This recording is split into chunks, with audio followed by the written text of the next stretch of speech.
Right, now we're going to deal with the stalk area. Okay, so we're going to do a seamless blend again, and then I'm going to teach you how to add texture to that. All right, so we'll do the seamless blend first, and then the next part we'll do the texture. So I'm going to start with warm grey 1 again, because although all this under here is going to be darker because it's underneath this part that we've just done, when it comes down to the bottom, it's going to be lighter down here. So I'm always going to start with my W1, I think, with this. And I'm just going to go in and we're going to put that colour down, just like we did with the first red when we coloured the top of the mushroom. So I'm just going to go in and I'm going to fill this in. And I'm not going to work too slowly this time because this is just about getting a colour down, all right? We're not going to see a lot of this colour, whereas here we saw quite a lot of the light. We're not going to see too much of this, so I'm just going to get this laid down. And because you've got this brush nib, you can do that. You know, I definitely wouldn't use my chisel nib for this because there's still intricate detail, little bits that you need to get into. So the brush nib is perfect, but as I said at the beginning, because the ink isn't split in the barrel, it's not half and half, the ink will go wherever you need it to go to. So we don't need to worry about that. And the chisel nib is brilliant for edging your projects as well. We could have had a pen with just 1 nib, but you know what? We might as well have had 2. It's more beneficial, really. If the ink had been split, I would have just had the brush nib over any other nib because the difference that this makes to your colouring is just incredible. And it'll be really interesting. I can't wait until you start to share your work with us because I honestly believe that you will colour as well as I do. And I know from some of the team that have had a go with this who had kind of dismissed colouring because they said, oh no, I can't do that. The results that they've had have been really quite extraordinary, and they're now coming in early to work every day so they can do a bit of colouring before they start. It's quite funny.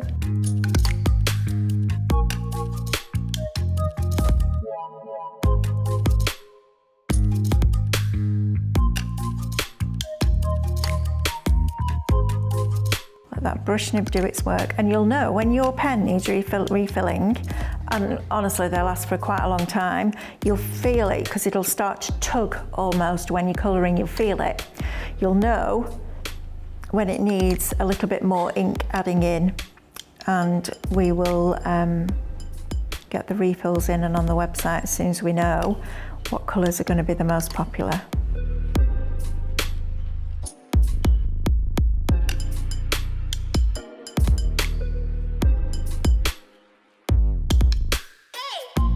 All right, so that's my W1. So that's my base layer laid down. I'm now going to jump to W3, I think, because I don't think we need to do lots and lots and lots of layers. We can jump in and get a little bit darker. So again, I'm kind of flicking this just to get that colour underneath there. So a mixture really, I'm kind of pulling that colour down. And because this isn't just like a totally flick technique, I'm just adding the colour in and just pulling it out. I'm not even having to work this colour, it's just doing its thing, all right? But then I'm going to come up from the bottom, and I'm going to make the left and the right hand side dark, like this. And then wherever there's a blade of grass, I'm just going to add in that dark behind the stone, behind the grass, like that, okay? Now the grass in this case is just going to be in these warm colours anyway.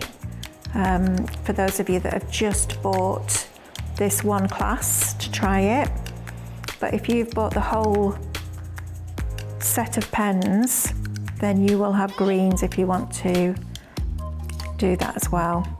But for now, I'm just going to work with these warm greys. I love working in, what I love is just having one colour family and working with that.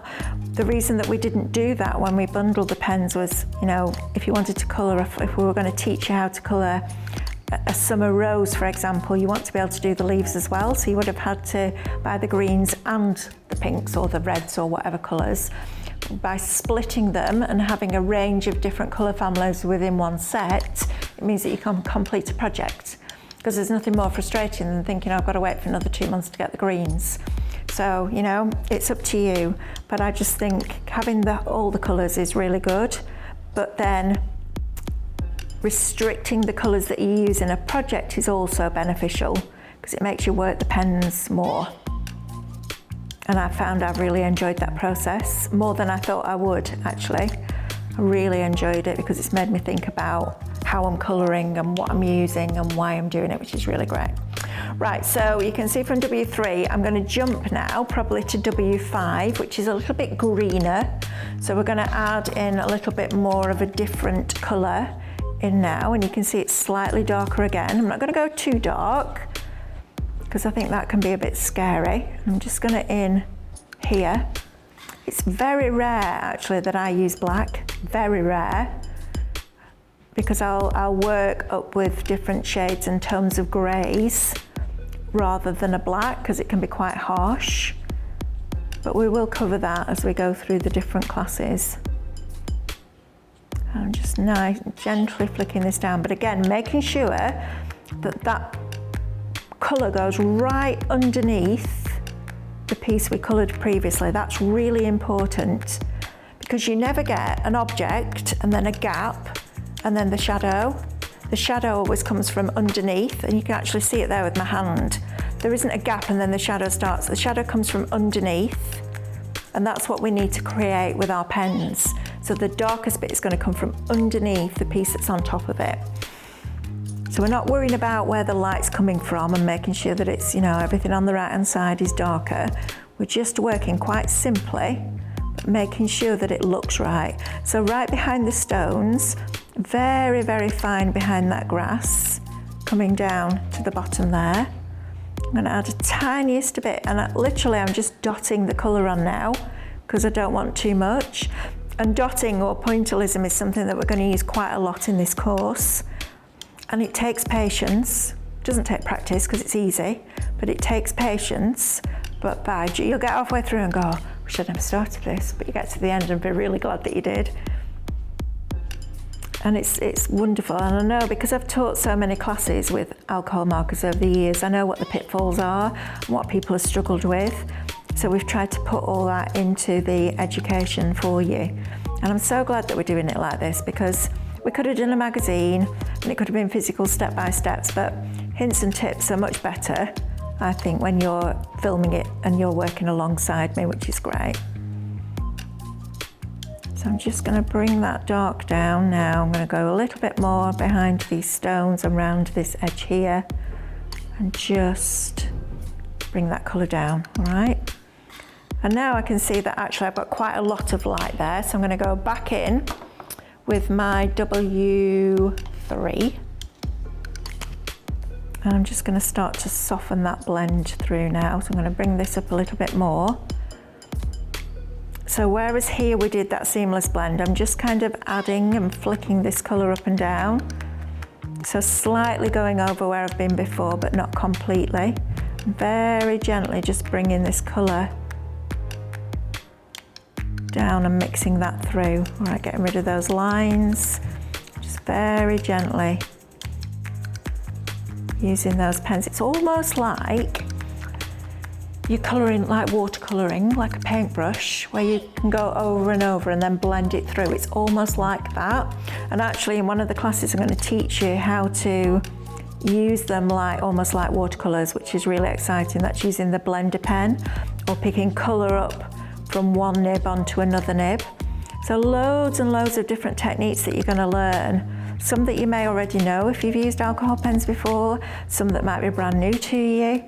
But I'm sure that, you know, even if somebody else was doing this course and I was watching it, I would learn things. I think you learn different techniques, you know, and different ways of using pens, and I think it's always good to learn different techniques rather than just being stuck in one. So now I can see that I've got these areas, I need to blend that through. So I'm going back to my W1. Now the blender we're going to cover in this section, the blender doesn't blend, the blend bleaches. So if you're going to blend with your blender, you're going to remove the colour that you've put down. And it's almost like when you put bleach onto a piece of coloured fabric and it spreads that colour, it does that, it spreads it out like that. Whereas another colour on top of a colour will move the ink to a certain place, the blender will spread it. So we're going to look at that as well with this. But now where I've just got those areas where I can see there's still a bit of blending to do, I'm almost just doing this. If I show you on here, I'm just kind of flicking backwards and forwards like that. So I'm not laying down very much colour at all. I'm just flicking backwards and forwards like this just to soften there. And remember, you can always go back in and add it, but the great thing is you can take it away as well. And that for me takes the fear away. Because there's nothing worse than going in a class and being told if you put it down, you can't take it away. That instantly makes you tense up, doesn't it? You don't need to worry about that. We can just go back in. And actually you're adding texture in now because you are, as you're pulling it through, that ink is moving with it. It's really cool. And you know what, you'll never do two the same. And next time you might try something completely different with it, you know? And that's fabulous too. And I have to say, I've learned so much using these pens because of the way we've bundled them. It's really exciting for me too. So I just want to get a little bit more colour in here, so a little bit less of that light area, make that a little bit darker there. So I'm just going back in with my W2 because you're just layering up, layer on layer on layer. A little bit more going up towards there, definitely a bit more in here because we've got the grasses there. So don't expect to just do it once.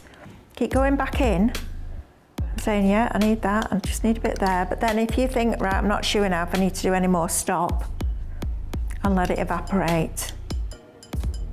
And the great thing about having these videos is that you can go back and watch them over and over again and pause them, because that's always good. I'm just bringing that colour up, all right? So I'm going to leave that now, and I'm going to show you how to move some of that colour and get a little bit of texture in there as well.